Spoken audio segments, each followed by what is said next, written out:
Hey family, so I am reading the book of Judith, and the book of Judith, for me, when reading it aligns with the book of Exodus, okay? So right now I'm reading Judith 5, and I'm gonna start at verse 6. It says, "This people are descendant of the Chaldeans, and they sojourned heretofore in Mesopotamia, but they would not follow the gods of their fathers, which were in the land of Chaldea. And they sojourned," oh, sorry, I read that part already. "For they left the way of their ancestors and worshiped the God of the heaven, the God whom they knew. So they cast them out from the face of their gods, and they fled to Mesopotamia and sojourned there many days. Then their God," uppercase, "commanded them to depart from that place where they sojourned and to go to the land of Canaan, where they dwelt and were increased with gold and silver and with very much cattle. But when the famine covered all the land of Canaan, they went down into Egypt and sojourned there while they were nourished and became there a great multitude, so that one could not number their nation. Therefore the king of Egypt rose up against them and dwelt subtly with them and brought them low with their laboring in brick and made them slaves. Then they cried up to their God, and he smote all the land of Egypt with incurable plagues, so that the Egyptians cast them out of their sight. And God dried the Red Sea before them and brought them to Mount Sinai and Kadesh Barn, and cast forth all that dwell in the wilderness. So they dwelt in the land of the Amorites, and they destroyed by their strength all them of Esbon. And passing over Jordan, they possessed all the hill country. And they cast forth before them the Canaanites, the Perizzites, the Jebusites, and the Sychemites. I might be saying that wrong. And all the Jebusites. And they dwelt in that country many days. And whilst they sinned not before their God, they prospered, because the God that have iniquity was with them." Okay, so we see that they was having problems. They turned back to God. God protected them. God blessed them, right? That's what it just said. It says they returned to the God of heaven. Then they was blessed with silver and gold and cattle. They became very numerous that no one could number them. And even when the king of Egypt tried to rise up against them, God protected them. He smote them. Smoked. Is that how you say it? and to the point that they was just like, "Get away from me." That's what it said, right? It says God smote all the land of Egypt with incurable plagues, so that the Egyptians cast them out of their sight. They was like, "Get away from me. You got too many problems. Get away from me. You causing me too many problems." Right? Get away. So God protected them. God blessed them. Okay? Anybody that rose up against them, he helped them to destroy them. They was able to take over land that was somebody else's, but God promised them, right? And then there's always a and then, right? All of that.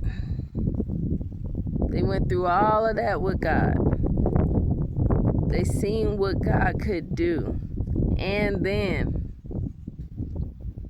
verse 18 says, but when they departed from the way which he appointed them, they were destroyed in many battles, very sore, and were led captives into a land that was not theirs, and the temple of their God was cast to the ground, and their cities were taken by enemies. But now are they returned to their God, and are come up from the places where they were scattered, and have possessed Jerusalem, where their sanctuary is, and are seated in the hill country, for it was desolated. Okay? So, what is the pattern that we keep seeing in the Bible? There's a pattern. It's the pattern. We follow God. We follow his laws and commands. We're blessed. We're protected. We move away from him. We get taken into captivity, right? And we lose everything. Okay? It's real simple. God made it real simple, right? That's why he gave us Exodus and Leviticus, right? I would say Numbers, but I feel like Numbers is really talking about, the descendants and stuff like that. But mainly Exodus, Leviticus, and Deuteronomy.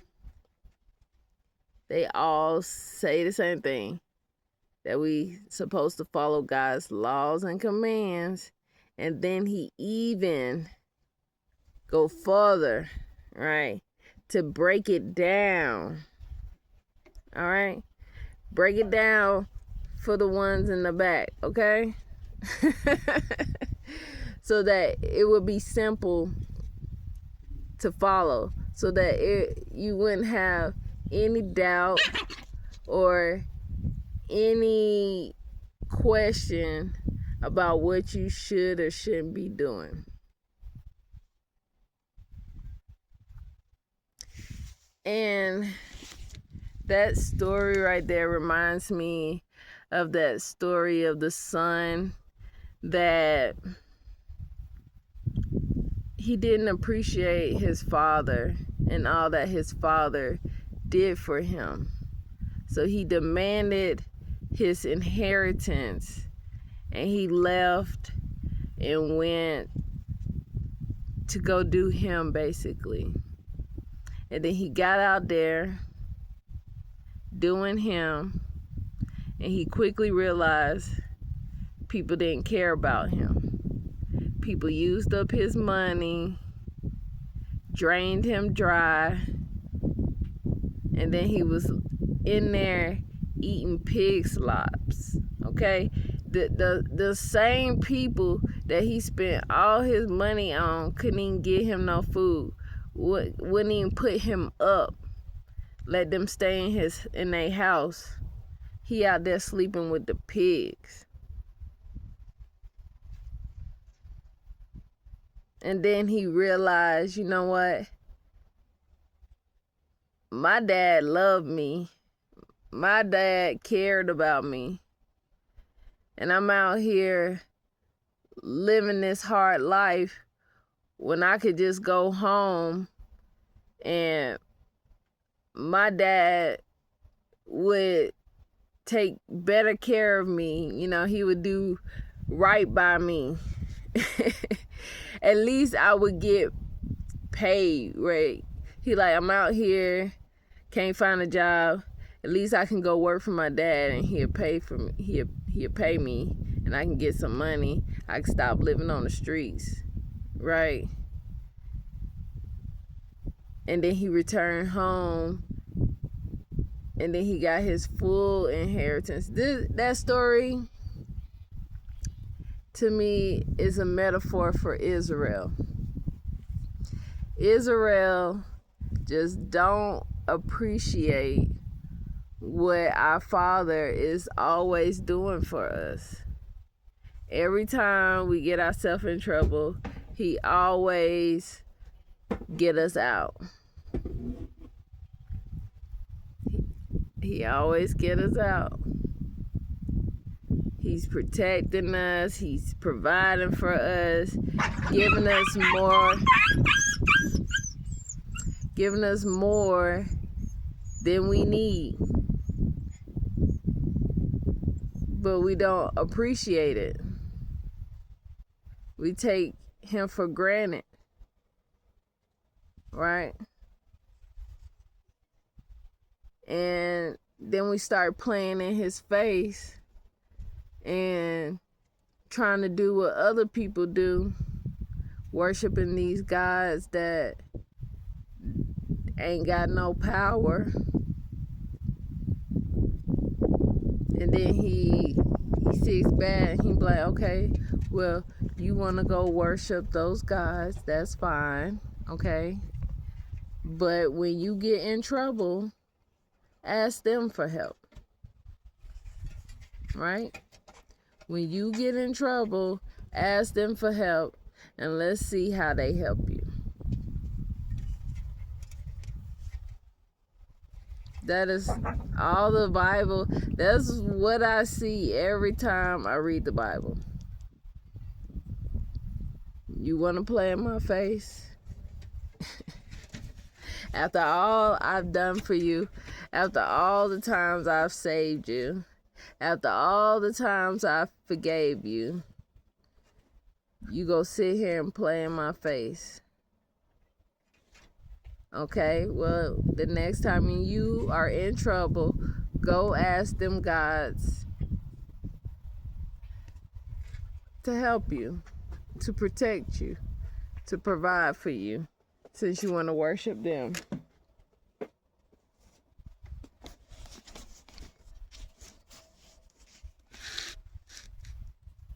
So every time Israel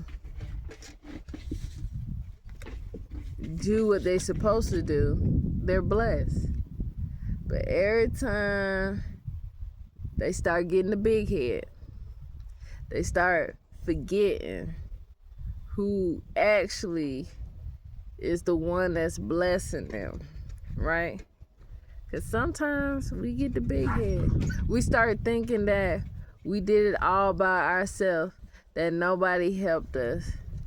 Like it was just us and only us. And then God got to remind you, you only got that house because I gave you that house. You only got that job because I pulled some strings and got you that job. Right? You only got what you got because I gave it to you. And since you want to sit here and play in my face, I can take it back and give it to somebody else who will appreciate it. We got to stop playing in God's face.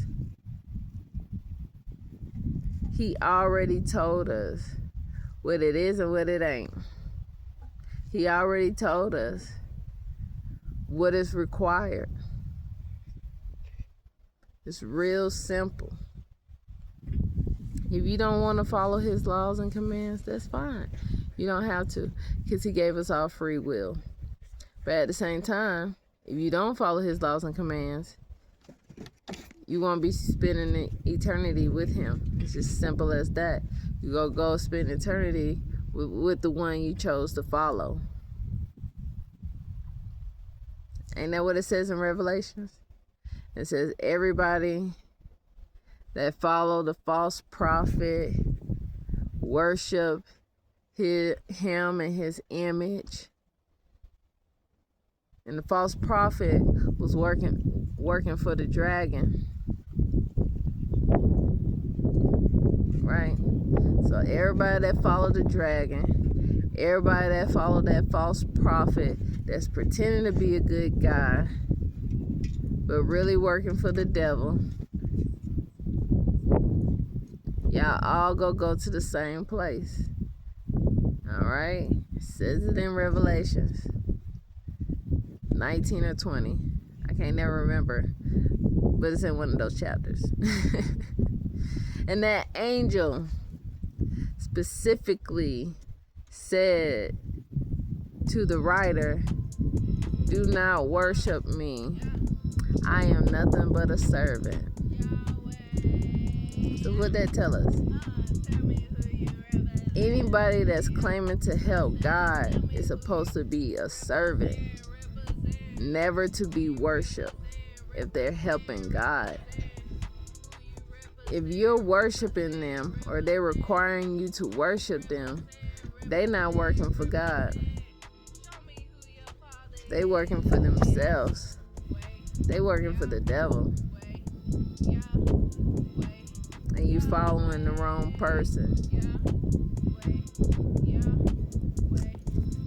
And that's where this book is going, because right now in the book of Judah, King Nebuchadnezzar, I think that's how you pronounce his name, he is trying to wage war on the Israelites because he wants everybody to stop worshiping their gods and to worship him as a god. So he about to wage war on everybody that decides not to worship him. And of course it's going to be with Israel, because we worship the God of heaven.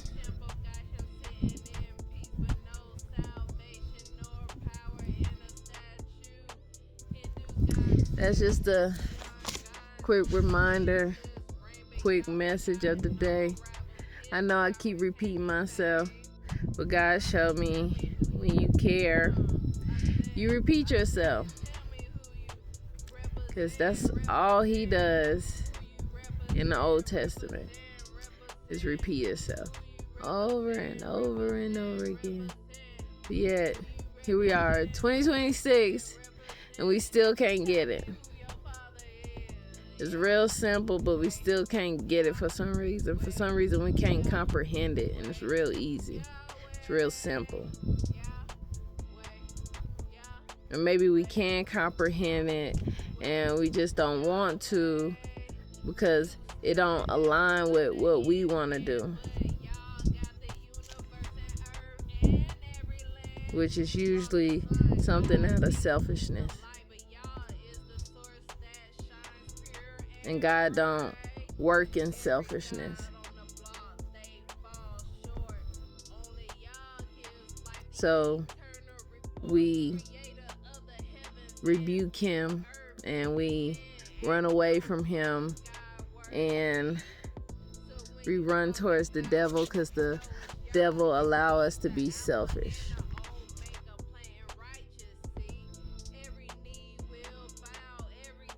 But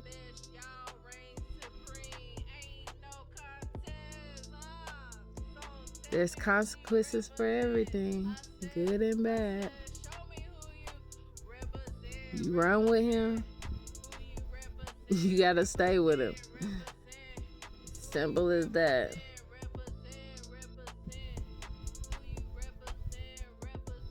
I choose to run with Yahweh, the God of heaven, the God of Israel. Who are you choosing?